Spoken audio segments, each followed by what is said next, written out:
Born-Haber cycle.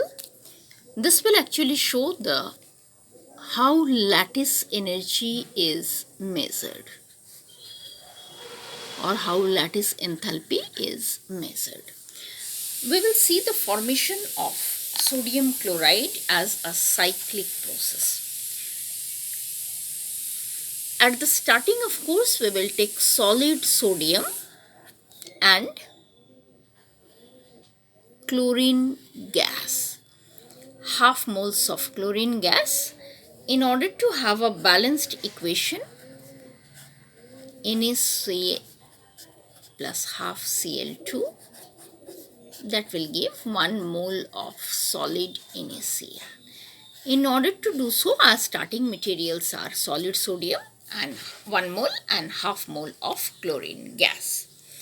In the first step, as we know, it is going to form an ionic bond, that means through the loss and gain of electron.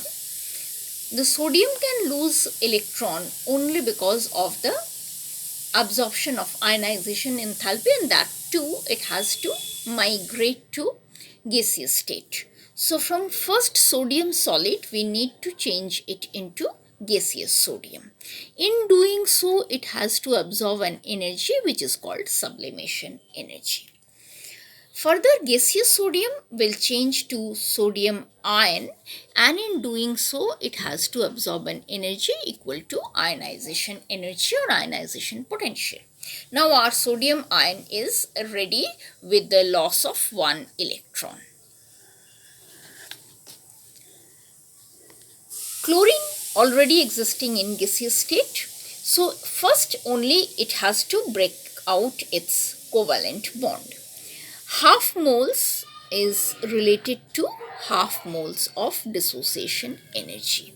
That is also energy to be supplied.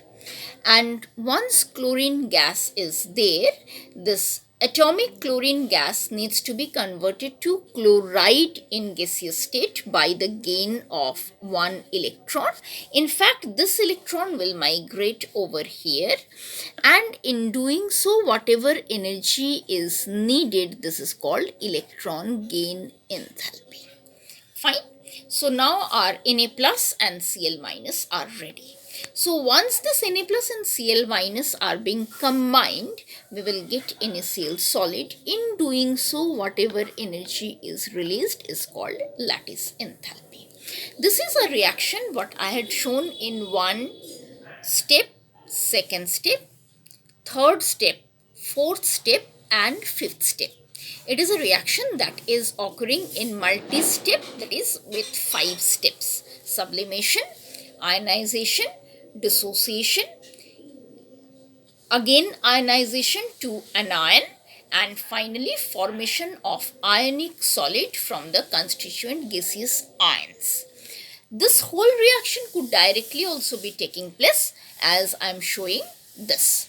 So if now I'll split this whole process like this into several 5 steps. The sublimation is actually Na solid would change to Na gaseous.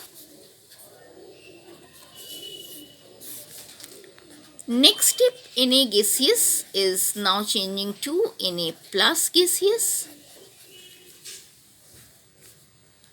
Half Cl2 gaseous is changing to Cl gaseous.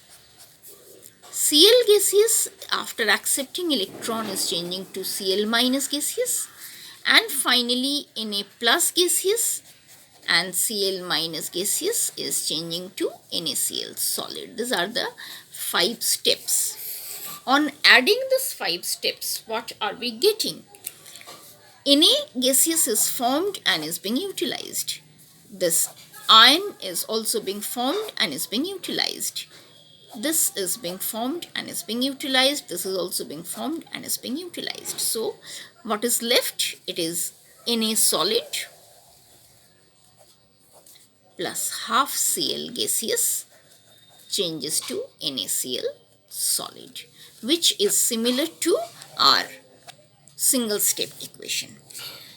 owing to the law of conservation of energy. Therefore, we can say that whatever is the energy utilized in a single step is equal to the sum of the energies utilized in multi steps. So, finally, what we can say, this energy is heat of formation, del HF, and this energy is sublimation energy.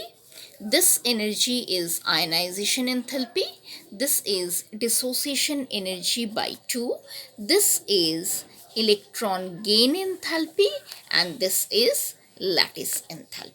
So only these two are having the minus sign, while these all are having a positive sign.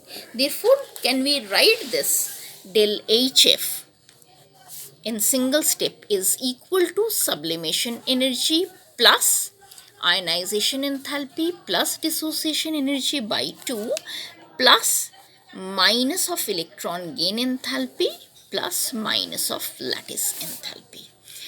If the sum of these two exceeds this 3, it's obvious that del HF will be negative and the formation of ionic molecule will be feasible. Or if the mod value of this could be less than this, then of course the enthalpy of formation will be positive. That means formation will be associated to absorption of energy.